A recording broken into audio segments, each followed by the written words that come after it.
Welcome to Season 4 of Caregiver Tea Time. I'm Val Halloway, and I feel very grateful to be here with you today. If you are new to my podcast, I'll take a moment to introduce myself. I've been a caregiver 4 times over a 25-year period. Both my husband Paul and young adult son Lauren needed me close by through very difficult illnesses and treatments that included radiation and eventually bone marrow transplants. Today, I'm about to finish something very important to me. I'm winding up my Caregiver Tea Time podcast with this final season about my toughest times as a caregiver. I'm calling it Let's Get Real because these are deep stories. Even now, as I start this season, I'm not sure what I'll be able to share. I want to warn you that I will be talking about what it was like for me to be walking through the end-of-life processes with my loved ones. You may be in the part of your journey where you aren't ready to face these things, and that's okay. This podcast will be here if you ever need it.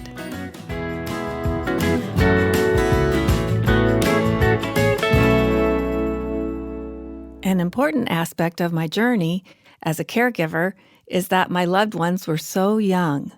My husband was 39 when he developed cancer in his tonsil and 50 when he developed leukemia from the radiation treatments.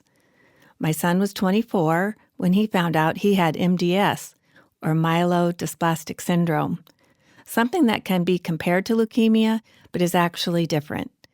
He developed MDS because he had a rare genetic mutation that caused Fanconi anemia. We had no idea he had this potential problem until his bone marrow failed and a simple paper cut became severely infected because of his weakened immune system. These life-threatening illnesses were altogether incredibly unexpected. Both men had healthy births, childhoods, and were fit and active as adults. We later found out from blood tests that they shared a genetic mutation that put them at very high risk of developing cancer at a young age. We just didn't have the life experiences to know or understand what we faced. I felt this constant inner tension. It was between acknowledging the gravity of the diseases and its difficult treatment and facing each day as if it were just a normal part of life. I tried to focus on the best and most positive outcomes, believing that they would get better and have a good life ahead of them. We really never discussed the future and possibilities of what to do if the disease came back, or if side effects of the treatment wreaked so much havoc that recovery was not possible.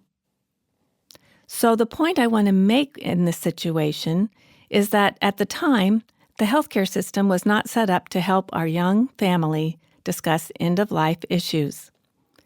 In the best of all worlds, I wish our healthcare system would make this a priority for young adults with life-threatening illnesses. This is one of the main reasons I decided to do this podcast, because I would have liked guidance about how to have an open discussion with my husband and young adult son who are very ill. These issues were constantly in the back of my mind. I wondered what my husband and my son thought about their futures, and I didn't know how to ask. And when I did, they didn't know how to answer. I look back, and I wish we could have had these conversations, but I have to let that go. I'm working my way towards having compassion for myself and everyone involved in the situation, and especially compassion for myself for just thinking things could have been done differently. My life lesson now is to go with the flow and let go of the need to know. It's especially good for me to remember today when I'm facing uncertainties in my own life, particularly when it involves other people. I'm trying to just take the time to let my emotions out in a safe way and let go. I'm going to repeat that one more time for myself. Okay, Val, just go with the flow and let go of the need to know. I have a clear vision in my mind of the day my husband Paul was faced with that difficult decision to either continue or stop treatment. It was in January, and he was laying in a hospital bed on the bone marrow transplant unit. I sat next to him as we waited for his transplant doctor to come in and give him the news of next options. The leukemia cells had returned. Bad actors is what his doctor called them. Experimental treatments could not stop them.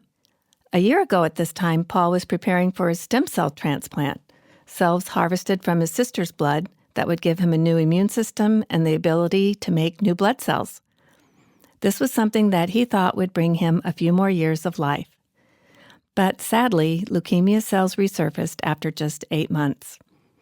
His bone marrow transplant doctor said, at this point, he would like Paul to be admitted into the hospital again for another round of chemo, and then they could start fresh with something called a lymphocyte infusion. It would take about a month, he said. And Paul's first response was, no way. He was tired, and he said he does not want to go through another round of chemo.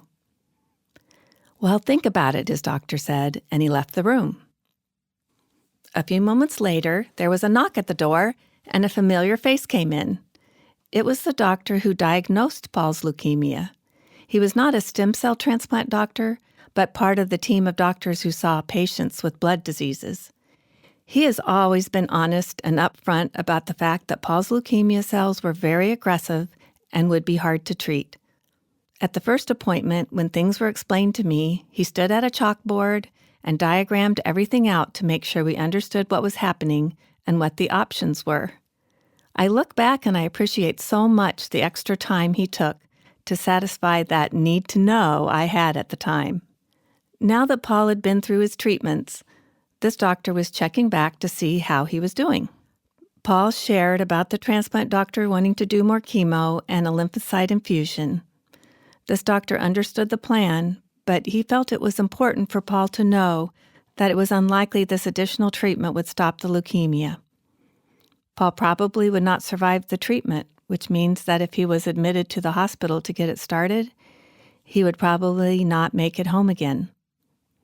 He listened to Paul's thoughts on it, and then he left us so Paul could decide what he wanted to do. Wow, this really was the moment of truth. Or, as I would find out in a few weeks, the moment of truth leading up to that final moment of truth. We were alone, and I climbed in the bed with Paul. We held hands. It was the first time since his diagnosis I felt the inner tension ease with the clarity given to us by an honest, compassionate doctor. Paul felt clarity too, and I felt relief flood over both of us. I think I remember hearing comments from staff members who thought this doctor was too harsh, but I disagree. This was the news that we needed to hear. Now we could focus on living each day. Our minds could be turned to things that mattered most, and we could let go of the things day to day that concerns us about what to eat, whether or not we were getting enough sleep at night. For me, it made it easier to just relax. For Paul, though, I think it was still difficult, and in the days ahead, I could feel his tension. One day, he went to the clinic to see his doctor about getting a blood transfusion to relieve the tiredness he felt. He ended up being admitted into the hospital, where he passed away later that night. Before he was admitted, Paul signed the documents that said he did not want to be resuscitated if his heart stopped, and he did not want to be kept alive by artificial means. Even so, the staff doctor in charge of his care asked several times over the next few hours if he wanted to go to the intensive care unit to be put on a respirator. I understand why he asked this, and I'll always be grateful that Paul had the courage to say no. This was the first time that I shared final breaths with someone.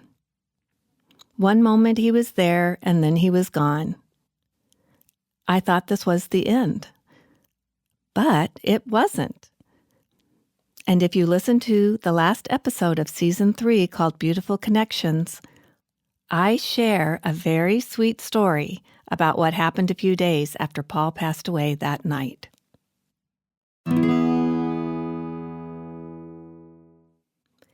Each episode of Caregiver Tea Time, I like to share something useful.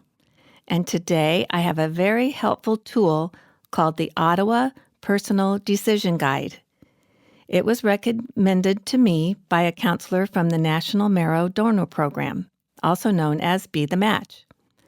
This is a wonderful organization prepared to help people like me, caregivers for bone marrow transplant patients. I'm so glad I still had the link to find it. I used it just this past week when I was making a big decision about where to live.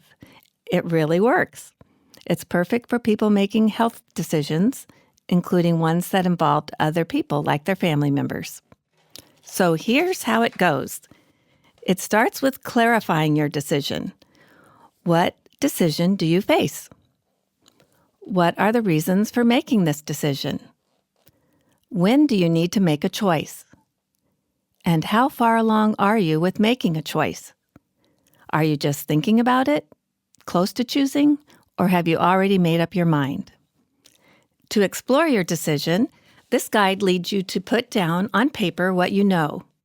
List the options in a column, and next to each option, list the benefits of choosing this option, and then in a column next to that, list the reasons to avoid this option, its risks and disadvantages. Then go back and rate each benefit and risk using stars to show how much each one matters to you. 0 stars for not at all, and 5 stars for something that means a great deal. To have the greatest certainty about your decision, choose the option that gives you the benefits that matter the most and avoids the options with the risks that matter the most. This guide leads you to further choices about getting support, who to share your decision with, and planning next steps based on your needs. There will be a link on my Caregiver Tea Time website for downloading a copy of the Ottawa Personal Decision Guide for you to use next time you have an important decision to make.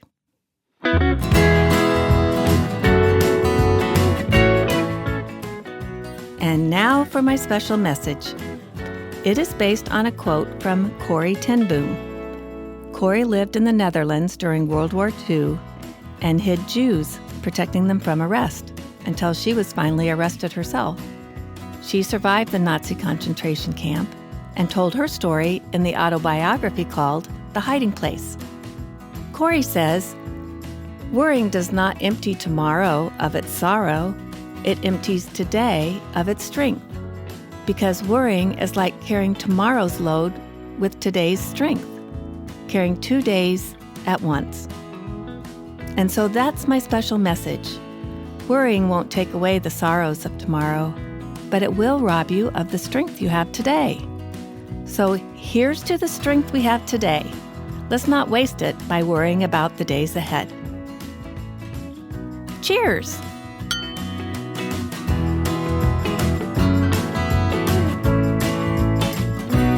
Nothing but the good things, nothing but the good things in this world, living in my heart. Nothing but the good things, nothing but the good things in this world, living in my heart. Living in my heart. Living in my heart. Caregiver Tea Time was recorded at the Coop Studio, Irvington, New York. Engineered by Sammy Wags and produced by Bianca Grooves.